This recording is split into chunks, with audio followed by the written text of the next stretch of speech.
Hello, gorgeous! Nina Dabai, e hoje eu quero começar a falar sobre um vídeo que eu gostei muito, pensei muito se eu gostaria de falar a respeito disso, mas tem hora que a gente precisa falar, e eu espero que de alguma forma isso possa preencher, né, os corações ou ajudar alguém, ou eu realmente espero que alguém se sinta identificado com isso que eu vou falar hoje, tá bom?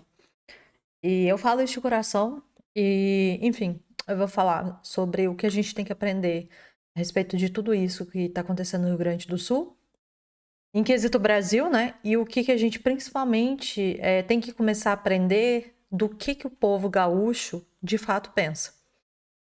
Muitos vão virar para mim e falar assim: Ah, Nina, mas você tá do outro lado do mundo, então você não deveria estar falando isso. E eu digo uma coisa para vocês. Tem gente que talvez esteja a 100, 200 quilômetros de onde aconteceu toda essa situação, no estado do Rio Grande do Sul.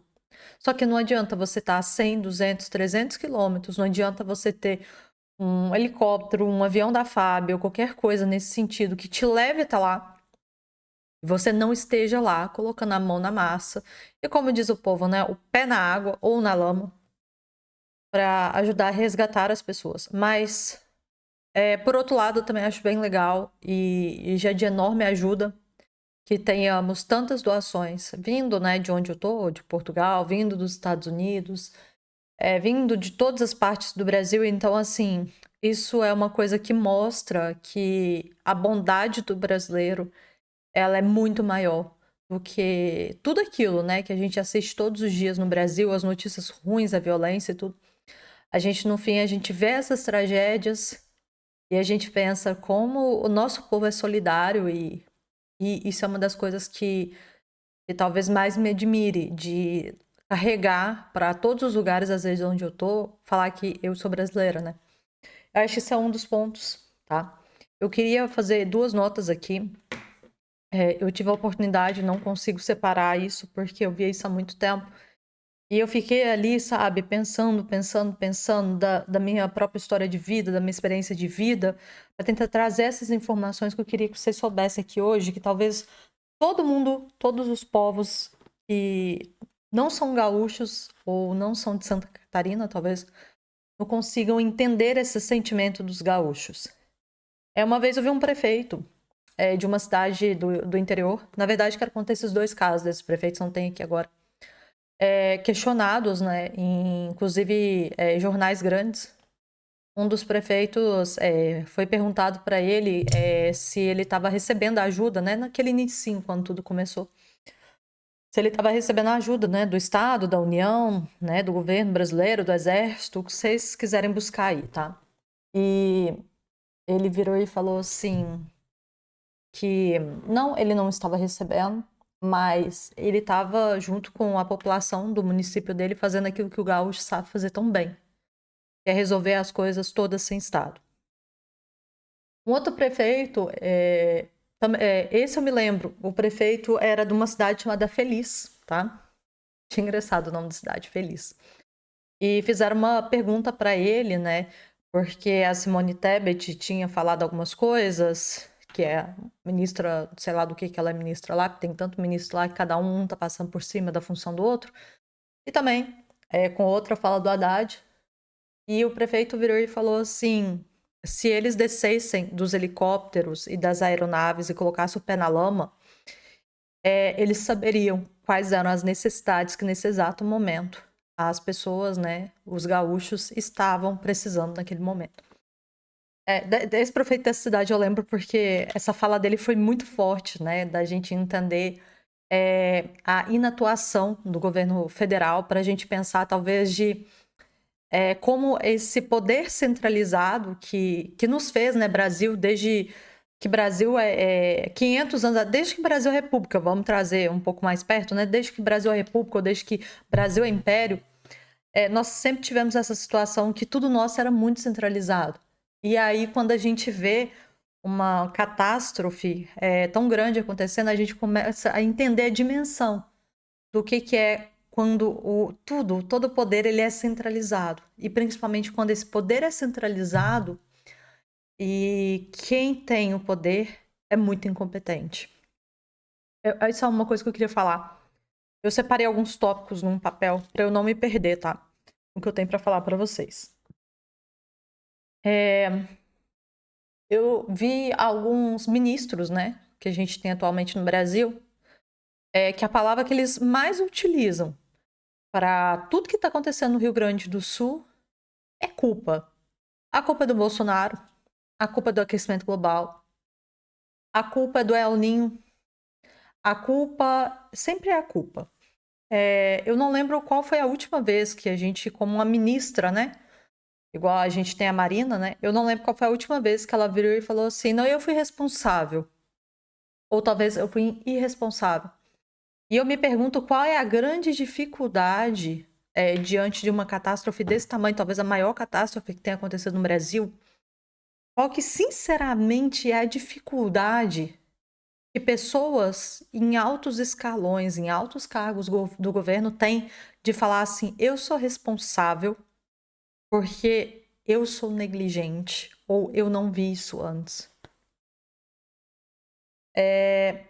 Então, assim, eu trago isso aqui agora. Eu sei que é uma indagação difícil, complicada.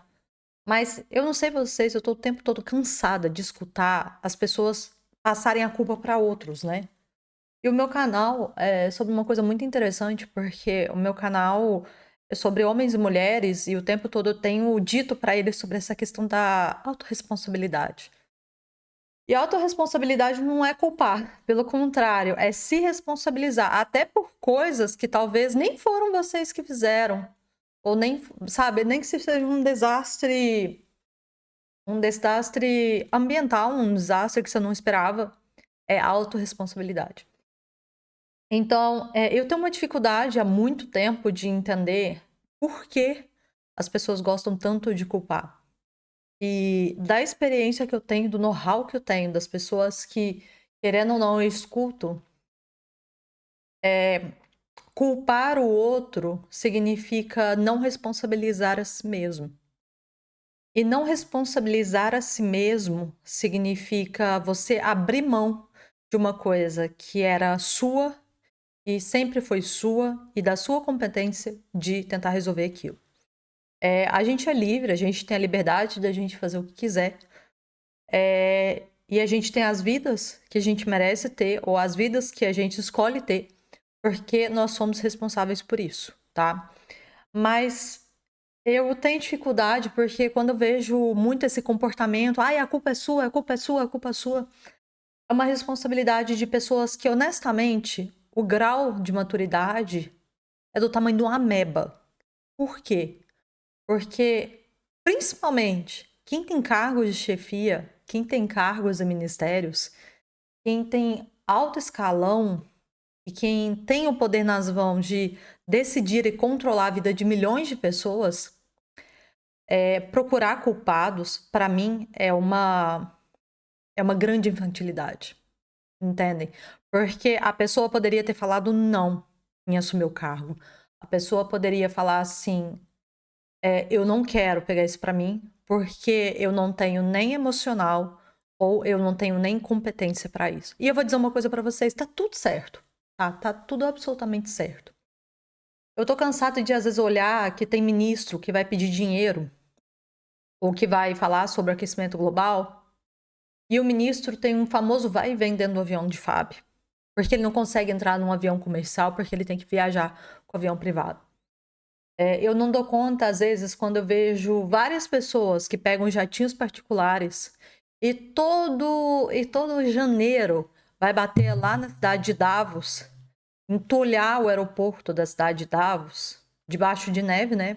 Porque Davos está completamente branca de neve, para falar sobre os desastres ambientais e como o mundo está se transformando.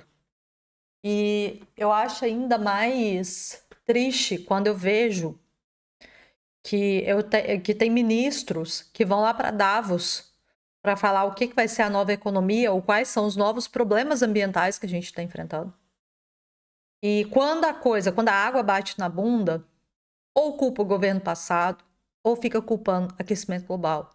Mas nunca eu vejo chamando a responsabilidade ou lá no meio das pessoas para ao menos ajudar. Eu sei que são ministros, eu sei que eles têm muito mais competências, que eu duvido que, de fato, eles sejam preocupados com alguma competência, porque, na verdade, eu acho que eles são todos incompetentes, é isso que a gente vive no Brasil. Mas, enfim, eu queria dizer isso para vocês. Então, assim, eu acho que o Brasil, de uma forma muito peculiar, carece de pessoas que vão resolver problemas. Carece de políticos que vão resolver problemas. E o Rio Grande do Sul e o povo gaúcho nos ensina e nos dá uma história mesmo, se vocês olharem a história do Rio Grande do Sul, uma história de superação e uma história de um povo que ele normalmente é um povo não pertencente ou que não se sente um povo brasileiro. Eu separei uma parte aqui de um trecho do Copini. Eu nunca fiz nenhum react a respeito do Copini aqui. E eu confesso que quando eu ouvi ele falando isso, e eu vou contar um pouco sobre a história do Rio Grande do Sul, porque qualquer pessoa que estudou numa média escola particular tem acesso à história do Rio Grande do Sul, que é uma história por si só muito bonita. Muitos de vocês já ouviram falar de uma cidade chamada Tiradentes. E muitos de vocês sabem que dia 21 de abril é o dia da Inconfidência Mineira. Muitos sabem quem é Tiradentes.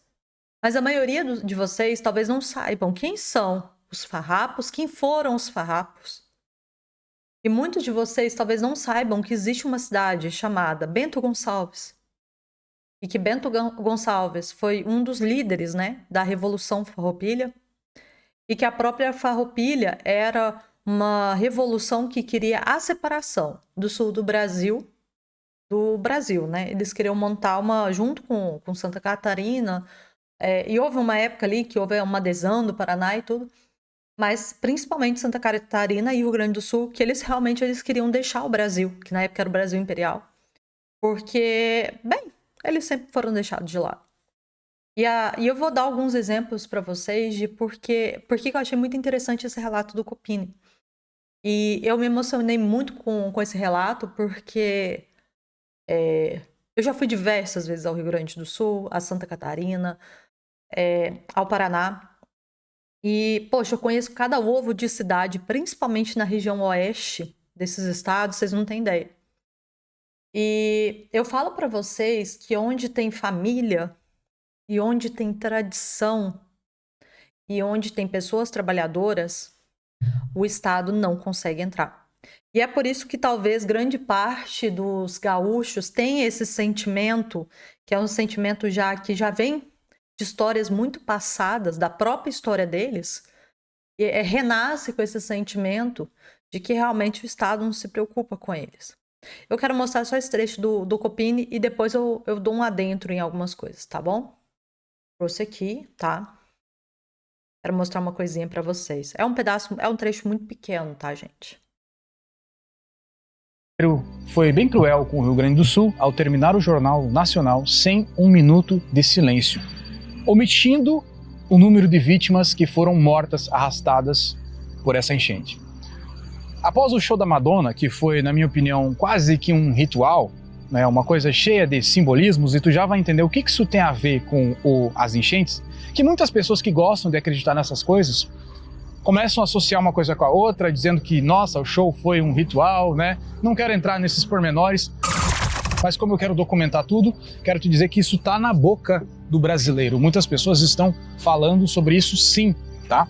Após o show, você vê fotos como essa do nosso querido amigo Luciano Huck, que diz assim, que a Madonna uniu um país dividido. A gente sempre teve essa fama de divisão do país, né? Do país ser dividido. E na verdade sabe que não é o Sul que quer se separar, é que o Sul se sente separado. E coisas como essa, toda essa negligência, fazem com que se reafirme ainda mais a separação do país. E usar a frase uniu um país dividido, levando em conta todo o contexto de um show gratuito de 60 milhões de reais, uma fake news de que Madonna doou uma parte desse dinheiro, que é uma mentira, nós temos uma pequena grande revolta aí com o povo gaúcho. Porque até então nós tínhamos notícia de que o exército não vinha, né? Mas eu já vou falar disso porque tem a data exata para falar disso. O fato é que Madonna, o show da Madonna num contexto geral e a mídia toda cobrindo isso, ignorando o que de fato estava acontecendo no Rio Grande do Sul como se fosse pouca coisa, nos gerou muita, mas muita revolta. Nesse mesmo dia, no sábado, o gaúcho, que não estava lá, que não estava sofrendo pelas enchentes, que não pegou o Rio Grande do Sul inteiro, porque é um estado enorme, inclusive eu sou uma dessas pessoas que não foi pegas pela enchente, não diretamente, conseguia assistir aquilo tudo e ver, cara, que aquilo tudo estava sendo muito negligenciado e sentiu muita raiva e começou a se criar um grande movimento, né, de ajude o Rio Grande do Sul. O Rio Grande do Sul está sendo negligenciado e parece que a partir disso muitos influenciadores começaram a pedir ajuda, doações, orações, pensamento positivo, que de fato é muito importante, e uma grande revolta do governo, da grande mídia e até de alguns grandes influenciadores que simplesmente fingiram que nada estava acontecendo. Porque até então a tragédia já estava muito grande, mas aos olhos da mídia, aos olhos das pessoas, era só uma enchentezinha. Ah, acontece na minha cidade também, e a resposta é não. Aqui é um cenário de guerra. É um cenário... Bem, então eu queria trazer esse trecho, porque a parte que mais me abalou foi esse descaso com o próprio Rio Grande do Sul. E por que que eu tô trazendo isso para vocês agora? É aquilo que eu falei, quando a gente olha para a história do Rio Grande do Sul, a primeira história do Rio Grande do Sul foi falar sobre os farrapos. Uma história assim grande, né? Algo que se marca, né? Que a gente estuda, né? Qualquer pessoa que teve ensino, história básica na escola. Então, os farrapos, eles queriam se separar do Brasil Imperial por altos impostos e porque era uma região isolada, era uma região que o governo não tinha os olhos, né? Porque não tinha nada, eram pampas, eram terras, eram planícies. E o que dava lá para ter era só agricultura e olha lá, porque não é uma zona que, como Minas Gerais, tinha ouro, tinha diamante, ou não era como o Rio de Janeiro, que tinha um porto, ou Santos, que também tinha um porto. E, enfim, não era talvez uma das últimas regiões, assim, né, mesmo próximo ao oceano, que foi começando a chegar a outras populações, sabe? E depois, né, nós tivemos. Então, eles marcam, né, a Revolução da Farroupilha, ela dura muitos anos. E ela ainda tem um apoio, né, dos uruguais, que em algum momento queriam se juntar aos farrapos para montar um país próprio, né? E aí tem uma coisa que eu acho muito interessante, porque se a gente pular dessa situação, a gente tem Primeira e Segunda Guerra Mundial, e nós temos, não sei quantos alemães, mas nós temos mais de 1 milhão de italianos que, nos períodos de guerra, deixa a Itália para vir para o Brasil, só para o Brasil. E boa parte deles foram para a região sul, foram para São Paulo e foram para a região sul. Eu gosto de contar essa história porque quando existe uma guerra, as pessoas elas deixam onde elas estão para ir para uma coisa completamente nova, porque provavelmente elas não concordam com aquilo que está acontecendo e elas só preferem ter paz.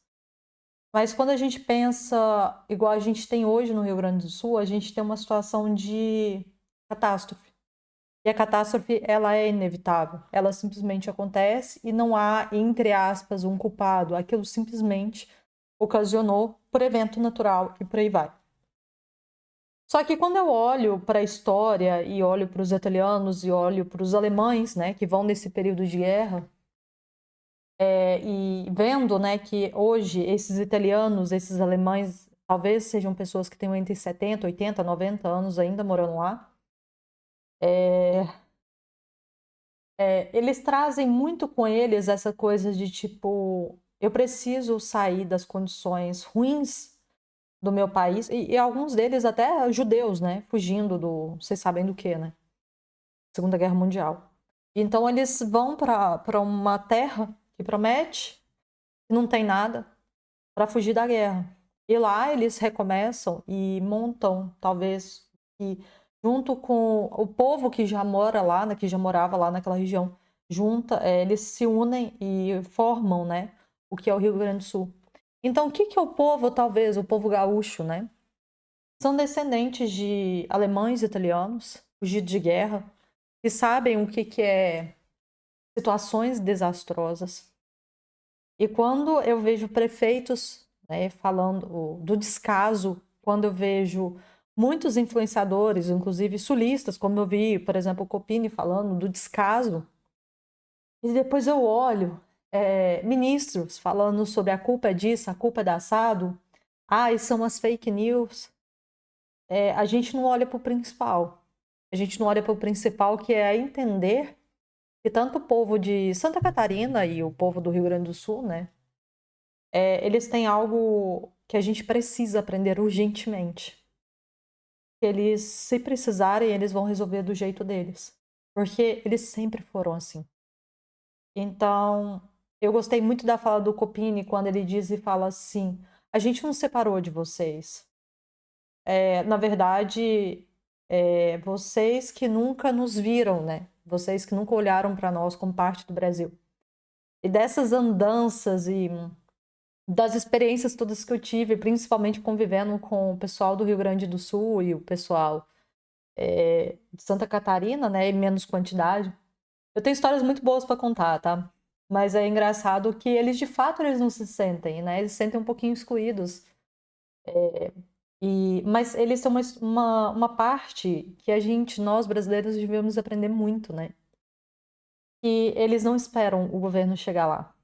Eles não esperam a ajuda do exército. Talvez eles são até um pouco meio que anarquistas, sabe? Parece que reacendeu essa coisa, entendeu?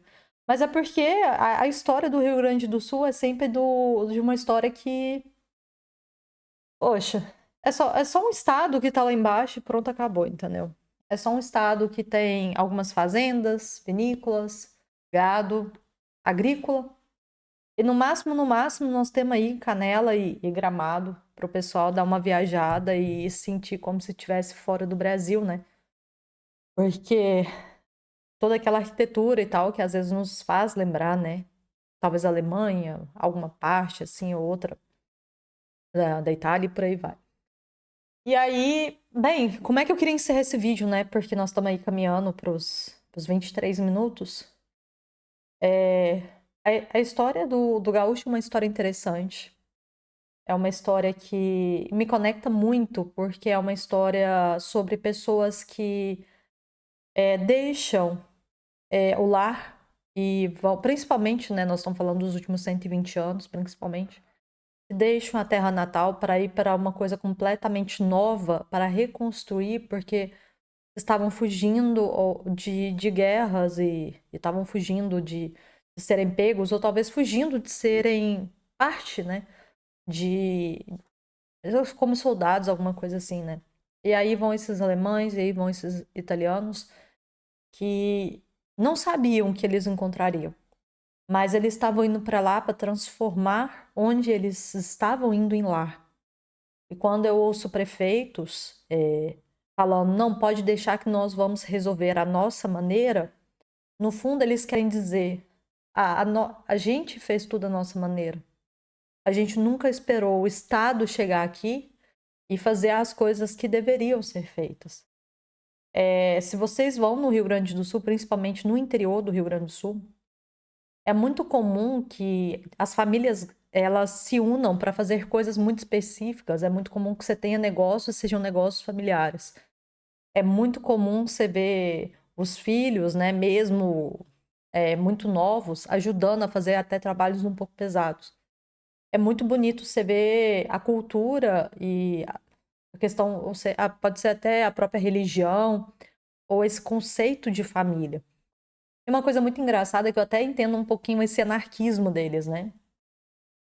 Onde a família é forte, onde a religião é forte, onde a cultura é forte e onde o homem é forte, e já, né, com essa coisa, né, dentro deles, dessa grande resiliência que eles têm, até pela história de vida de boa parte das pessoas que estão lá, não tem como o Estado entrar, tá? Porque o Estado, ele só entra onde falta fé, onde falta religião, onde falta o peso da família, onde falta pai, onde falta mãe, onde falta educação.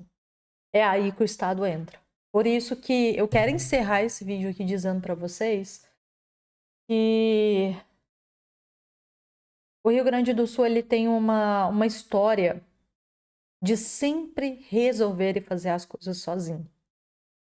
E essa foi uma das maiores catástrofes que o Brasil já viu. E o descaso dessa catástrofe, ao início, é principalmente para nos dizer que o Rio Grande do Sul sempre foi um estado que ele foi pouco visto, né? E, e eu entendo assim, eles se sentiram um pouco separados, sabe? É, e é aquilo. Se eles precisarem sozinhos reconstruir sem Estado, eles vão reconstruir. Eles vão erguer, vão levantar, vão limpar as lágrimas e vão pegar no trabalho pesado. Porque essa é a história deles. E eu queria compartilhar isso com vocês porque eu não sei quantas vezes eu tive a oportunidade de sair de Minas de carro para ir para o Paraná, para Santa Catarina, para o Rio Grande do Sul e rodar um monte de cidade ali no interior, sabe?